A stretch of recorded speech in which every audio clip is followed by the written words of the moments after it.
जय हिंद दोस्तों, मैं नसीम अख्तर, आपका अपना यूट्यूब चैनल यान अख्तर लेक्चरर।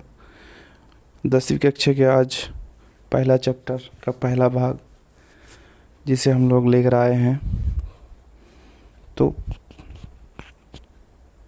वीडियो शुरू करने से पहले आप लोगों से एक छोटा सा रिक्वेस्ट है, आप हमारे चैनल को सब्सक्राइब कर दें, लाइक भी कर दें और बेल आइकन भी दबा दें ताकि जो भी वीडियो अपलोड हो आप तक नोटिफिकेशन मिल जाए।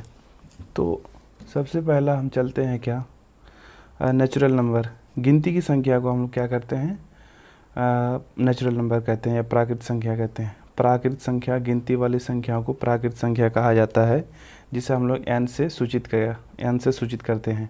जैसे 1 2 3 4 5 6 7 एंड सो ऑन, यानी इन्फिनिटी तक आप गिनते रहे तो ऐसी संख्या को हम लोग क्या कहते हैं, नेचुरल नंबर कहते हैं। जैसे दूसरा आता है क्या, पूर्ण संख्या, जिसको हम लोग कहते हैं होल नंबर।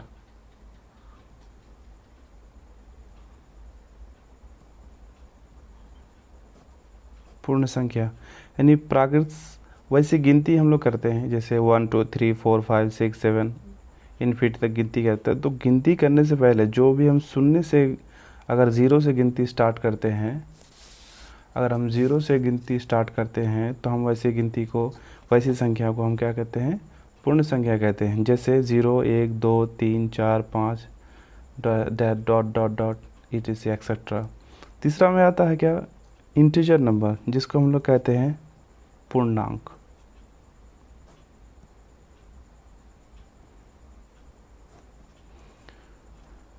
जैसे ये हमारा 0 हुआ, हम यह पॉजिटिव नंबर ले रहे हैं, गिनती यानी पूर्ण संख्या ले रहे हैं, 1 2 3 4 5 6 हमने पॉजिटिव लिया। और जो बाईं तरफ है यानी लेफ़्ट साइड में, तो -1 -2 -3 -4 -5 -6, तो 0 से दाईं तरफ उसको हम लोग कहते हैं क्या, धनात्मक पूर्णांक जिसे हम लोग इंग्लिश में कहते हैं पॉजिटिव इंटीजर। और जो 0 से इधर वाले हैं इसको हम लोग कहते हैं ऋणात्मक पूर्णांक, जिसको इंग्लिश में कहते हैं नेगेटिव इंटीजर। अब ये 0, ये आप कह सकते हैं न्यूट्रल है, ना ये नेगेटिव है और ना पॉजिटिव है, और इसे Z से डिनोट किया जाता है। अगला सवाल है, अगला जो है मेरा है वो है रैशनल नंबर यानी परिमित संख्या, जो P/Q के रूप में लिखा जा सके, जहाँ P और Q पूर्णांक है ना, जिसे हम लोग क्या कह सकते हैं, परिमित संख्या कहलाते हैं। यानी कोई भी संख्या है P/Q के रूप में लिखेंगे, लेकिन Q 0 के बराबर नहीं होगा। कहने का मतलब क्या है, मान लीजिए 3/4 है, ये आपका परिमित संख्या हो, यानी आप कह सकते हैं ये रैशनल नंबर हो। लेकिन अगर आप कहेंगे 3/0, तो आप कह सकते हैं ये आपका परिमित संख्या नहीं, Q 0 के बराबर नहीं होगा। यानी कहने का मतलब है, या तो आप कह सकते हैं 2/-1 होगा, यानी या तो माइनस में आएगा या तो प्लस में आएगा, लेकिन 0 के बराबर नहीं होगा। यानी Q जो है 0 के बराबर नहीं होगा।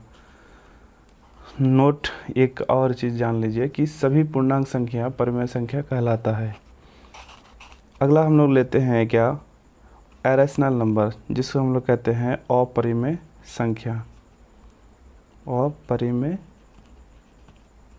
संख्या जो P/Q के रूप में लिखा ना हो।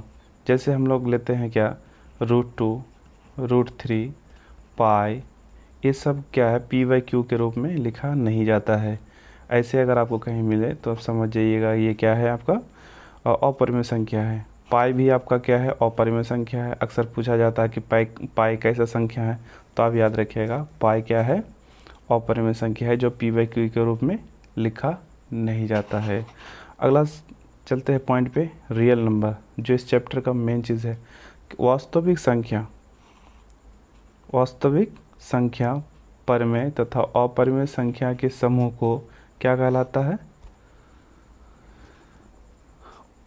रियल नंबर कहलाता है, वास्तविक संख्या कहलाता है।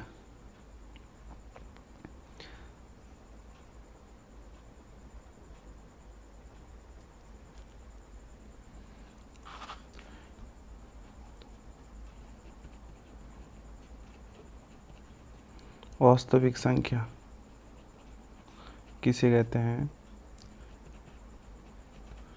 परिमेय संख्या एवं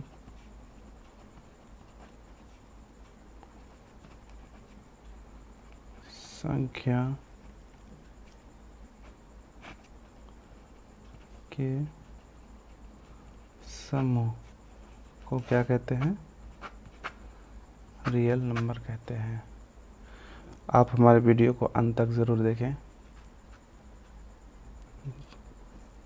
धन्यवाद, शुक्रिया।